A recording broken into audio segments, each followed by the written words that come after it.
Esta noche en Sentir Cáceres Televisión hemos querido acercarnos a una realidad que nos parecía oportuna precisamente en esta época del inicio de curso escolar, una época en la que docentes y familias deben estar en alerta porque es cuando precisamente ahora pueden ocurrirse esos primeros signos, señales o indicios de que nuestro hijo o nuestra hija pueda estar empezando a sufrir acoso. Lo importante ante esta realidad siempre es prevenir. Esta noche contamos en este programa con un testimonio de un padre que nos va a ayudar a comprender mejor esta realidad porque lo ha vivido en su propia piel y porque de algún modo estas palabras frente a las cuales te has puesto que reflejan de algún modo también pues todo lo que has vivido, todo lo que has sentido como padre dentro de ese infierno, podríamos decir, aunque suene un poco dramático, ¿no? Ese infierno que es tener a tu hijo o a tu hija siendo víctima de acoso escolar, ¿no? Alfonso, muy buenas noches. Buenas noches. ¿Te identificas en esas palabras? ¿Te ves reflejado en ellas? Sí, en esas y en muchas más que faltan. La verdad es que es una circunstancia en la que yo nunca había pensado estar, porque nunca te puedes imaginar que te va a ocurrir a ti. Siempre piensas que puede ser alguien con otro nivel, estatus en la sociedad diferente y le puede tocar a cualquiera. Le puede tocar a una gente de un barrio humilde, como una gente de media estatus o con alguien que tenga un estatus alto. Le puede tocar a cualquiera. Y además no nos vamos a dar cuenta hasta que explote, como me pasó a mí. ¿Cómo se da cuenta un padre o una madre de que su hijo o su hija está siendo víctima de un acoso escolar?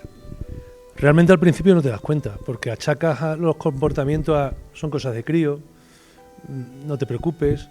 Empiezan a aparecer signos que tampoco llegas a conseguir como un acoso. Tiene la edad del pavo, se habrá echado un noviete o novieta.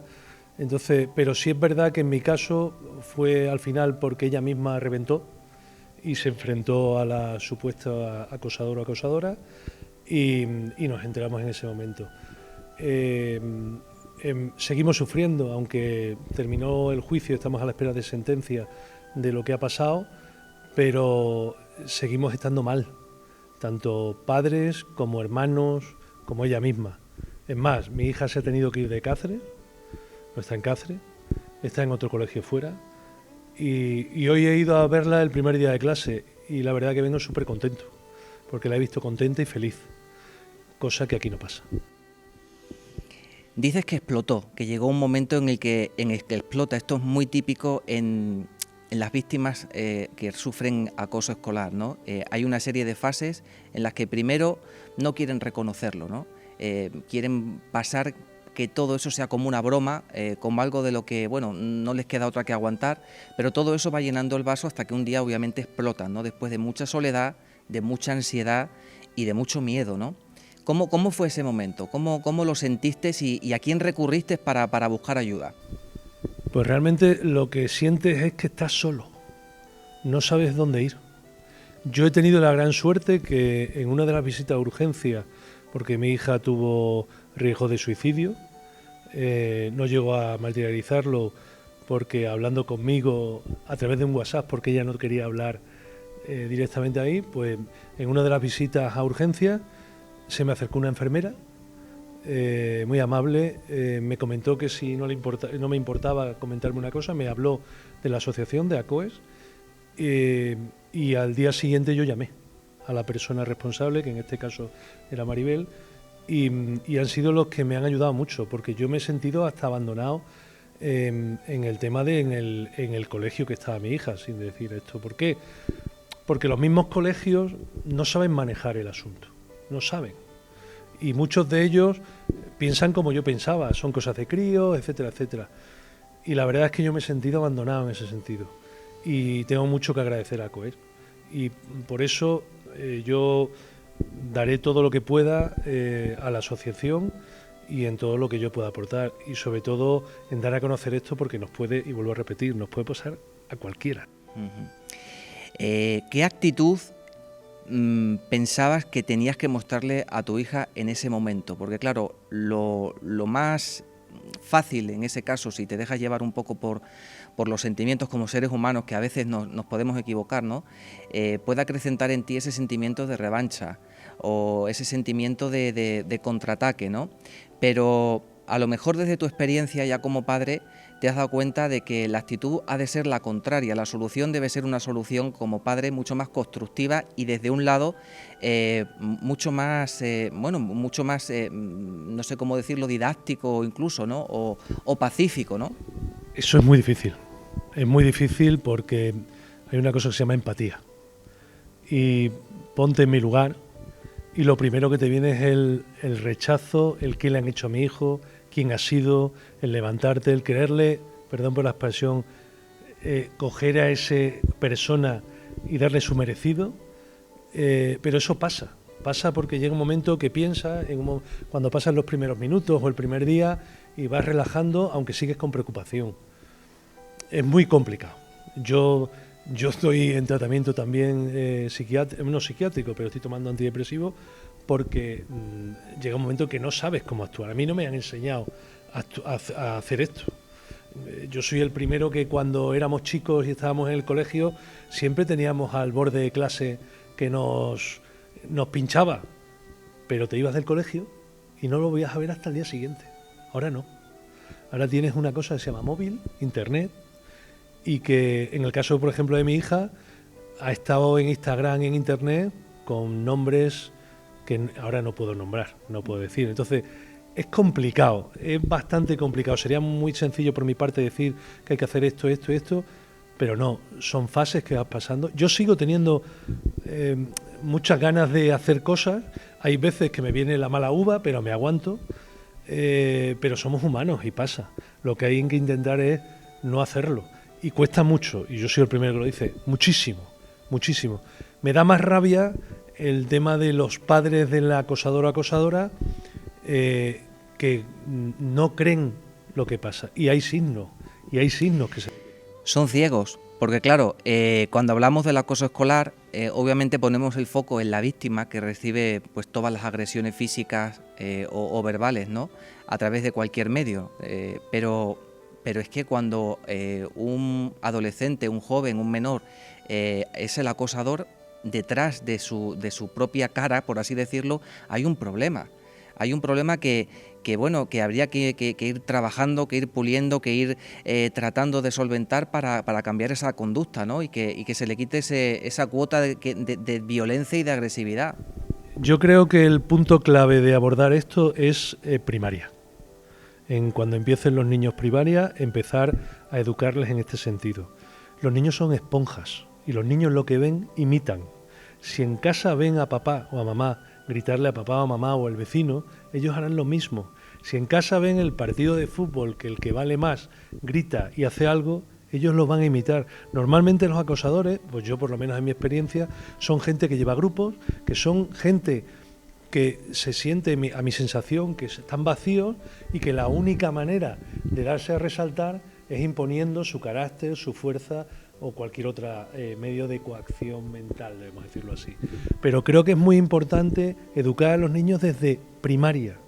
Yo eso lo he echado de menos, no lo he visto nunca en ningún colegio. Yo mismo, como te decía antes, me traslado al pasado. Yo tenía en mi colegio mi compañero de pupitre y mis dos delante y de atrás, y de eso era mi mundo. Y si venía Pepito a pegarte o a decirte, había un grupo. Ahora no pasa, porque ahora los profesores mezclan a todos y el día que te toca con el acosador en la mesa, ¿qué hacemos?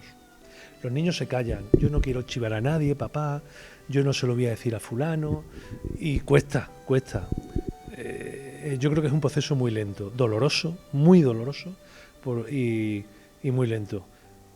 Poco a poco, pero hay que hacerlo desde primaria. La importancia también de la formación de las familias, de los padres y madres en los centros educativos, ¿no? Y en las asociaciones como ACOES, para saber actuar a tiempo, ¿no? Para poder digerir, si es esa la palabra, toda esa realidad cuando te toca y estar preparado con la capacidad suficiente y con los recursos suficientes que te tiene que dar la sociedad, porque es una realidad muy difícil que por sí solo no se puede salir de ella, no se puede afrontar, ¿no? Una defensa jurídica, una defensa sanitaria, una asistencia psicológica, estamos hablando de muchos factores, ¿no? A ver, el tema de la asistencia sanitaria es complicado. No porque los médicos no quieran, que quieren, sino porque con esto de la pandemia está muy parado. No hay personal, en la unidad de salud mental de unidad de niños está muy poquita gente, hacen lo que pueden. Yo tengo que darles su reconocimiento, pero no pueden más porque no tienen más. Entonces, faltan medios. Quizás habría que quitar medios de otros sitios que son menos importantes, vamos a decirlo así, y habría que ponerlos en este aspecto. Tema psicológico, yo soy más de que los padres participemos más en eso. El psicólogo está bien, pero somos los padres los que tenemos que aprender a detectar eso, a que cambien las cosas, que el comportamiento de tu hijo de golpe pase de una manera diferente, el acostumbrar al niño que te puede contar cualquier cosa desde el principio. Yo el otro día he oído una cosa que me ha gustado mucho. Siempre hemos oído hablar que cuando teníamos un niño pequeño, para que no llorara, hay un psicólogo que dice que hay que dejarlo llorar para que se calle. El niño lo que aprende con eso es que si llora no tiene ayuda de nadie. Yo ahora, si mi hijo llorara, yo iría a buscarlo, porque él va a saber que cuando tiene un problema, estoy yo ahí. Yo no soy su amigo, soy su padre. Entonces yo creo que es muy importante que desde el inicio le digamos a los niños que estamos aquí, que no va a pasar nada, que yo no me voy a enfadar por esto, ni por lo otro, sino que me gustaría que me lo contara. Se ha perdido el sentarse a la mesa a comer y hablar, porque tenemos una tele, porque tenemos internet. Se ha perdido. Y eso ayudaba porque yo me acuerdo de conversaciones con mi padre leves, pero nos encontrábamos de cosas, de qué has hecho hoy en el colegio. Yo comprendo que nosotros venimos del trabajo, venimos muy cansados, tenemos que hacer después ayudar a los niños, pero es que es nuestra obligación, somos padres. Claro, y hablando es como creas ese clima, ¿no? Esa confianza para que tu hijo o tu hija por fin te pueda decir lo que le está pasando en clase, ¿no? Porque ese miedo, esa barrera es la que impide que pueda confesarlo y que se pueda actuar en su debido momento, ¿no? Hablabas antes de que en el caso vuestro todo el acoso había venido a través de las redes sociales, y es curioso porque, bueno, o parte del acoso, ¿no? Las redes sociales forman parte de esos canales, ¿no? A través de los cuales ha circulado, pues me imagino que mucha agresividad, ¿no? Y es curioso porque durante la pandemia el número de casos de acoso escolar descendió, obviamente porque la enseñanza ya se hizo a nivel online, pero se acrecentó el número de casos de acoso escolar mediante las redes sociales, el número de casos de bullying mediante las redes sociales, ¿no? Tú como padre, después de haber vivido eso, ¿qué le dirías a los padres? Porque ya sabes que hoy en día esta adicción a las redes sociales y al móvil en los jóvenes es algo preocupante. Mira, yo me he llegado a plantear incluso en poner un programa espía para ver lo que escribían, pero he considerado que no debo de hacerlo. Tengo que enseñarle a mi hija que me debe de contar las cosas. Creo que es mucho mejor, porque si yo me pongo en el pellejo de mi hija, y hablábamos antes de ponernos en el pellejo del otro, de empatía, creo que a mí no me hubiera gustado que me lo hicieran. No me gustaba cuando era chico que mi padre me vigilara. ¿Me ha dicho un amigo? No, yo creo que hay que decírselo. Y enseñarle a qué vale cada cosa. Y enseñarle, hay que ponerle límites, efectivamente, hay que decirle, esto lo puedes usar aquí, en la medida que cada uno tenga que hacerlo.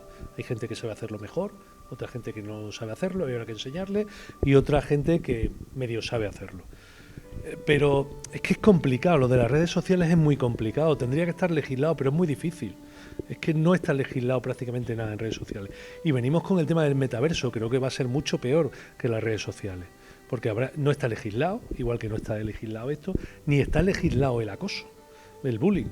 El otro día en otra entrevista de televisión hablaba que la violencia de género está regulada y hay unos 40 o 45 muertes de mujeres al año, que han descendido a 44. Pero es que de niños hay 200 muertes en España al año, 200. Y no hay una legislación ni un protocolo en ningún colegio y en ningún lado. Es que no sé por qué. Bueno, me lo puedo imaginar y no es el momento ni el lugar de decirlo. pero creo que se debe de hacer por parte de los políticos o por parte de las asociaciones. Nosotros tenemos poco peso y lo que queremos es recalcar a la gente de Cáceres que nos apoye, porque esto es una asociación, y lo dirá el compañero ahora, que no se nutre de nada, que no, el dinero lo ponemos nosotros, nos suministramos de las cosas. Yo ahora acabo de empezar, pero es que no hay nada, nada. Entonces lo único que pedimos es que la gente se conciencie y se ponga en nuestro lugar. Yo sé que la gente cuando verá esto se pondrá, pero se olvida, igual que se ha olvidado lo de Palma, igual que... Entonces hay que tener un poquito de empatía, ver lo que pasa, y de que estamos ante un problema muy gordo, que son 200 personas, niños, que mueren por suicidio al año en España, frente, por ejemplo, a 40, 50 muertes por violencia de género. Si tu hija te está viendo ahora, y después de habernos contado un poco el relato, ¿no?, tu vivencia a nivel familiar como padre, ¿qué mensaje le dirías a ella ahora que, bueno, que está en otra etapa de su vida, ¿no?, que lo veis desde la perspectiva también que os ha dado ya el paso del tiempo? Yo le he dicho a mi hija que lo que tiene es que vivir, que no se debe de preocupar de nada que pueda solucionar ella. Creo que los problemas hay que abordarlos cuando los puedes solucionar. Si no puedes solucionarlos, debes de olvidarlos. Y esto se puede solucionar con prevención o con no, pero se puede solucionar. Creo que podemos solucionar este problema. Creo que se puede, porque son niños y los niños aprenden mucho más que un mayor. Y ojo, que el niño que hace esto como acosador, al final puede hacer otra cosa peor el día de mañana, porque son niños. Entonces, yo a mi hija lo que le diría, bueno, si me ve hacer esto, mi hija primero se enfadará, porque son niños y se enfadará. Lo entenderá y lo entiende, pero yo viéndola como estaba hoy, me da igual que se enfade, porque hoy la he visto contenta y feliz, y eso me llena, como dice el rey, de orgullo y satisfacción. Y nada más, lo que pido es conciencia, que se piense la gente lo que hay, y si alguien en algún momento acusan a su hijo de que está acosando a otro, que se siente, que se salga de padre, que mire de por fuera y que vea lo que pasa, porque muchas veces nos cegamos como padres. Entonces, que vea desde fuera. El problema siempre hay que mirarlo desde fuera, siempre cuesta, pero hay que mirarlo desde fuera. Alfonso, muchísimas gracias por haber contado tu testimonio en el programa. Me alegro mucho de que hoy hayáis podido vivir esa felicidad, tu hija y tú, que después de algunos momentos duros y complicados tengáis ya esa imagen y esas sensaciones tan bonitas. Y espero que el mensaje que le has transmitido a la sociedad, a la ciudadanía cacereña, a las familias que están viendo este programa, pues les sea muy útil, sobre todo en este inicio de curso, ¿no?, que se arranque con toda la prevención y con toda la vigilancia posible, porque estos casos hay que prevenirlos. Muchas gracias. Te doy las gracias, y te doy las gracias de toda mi familia, porque no solo soy yo y la niña los que estamos contentos, también su madre y sus hermanos y sus abuelos. Pues un saludo para todos ellos. Vale.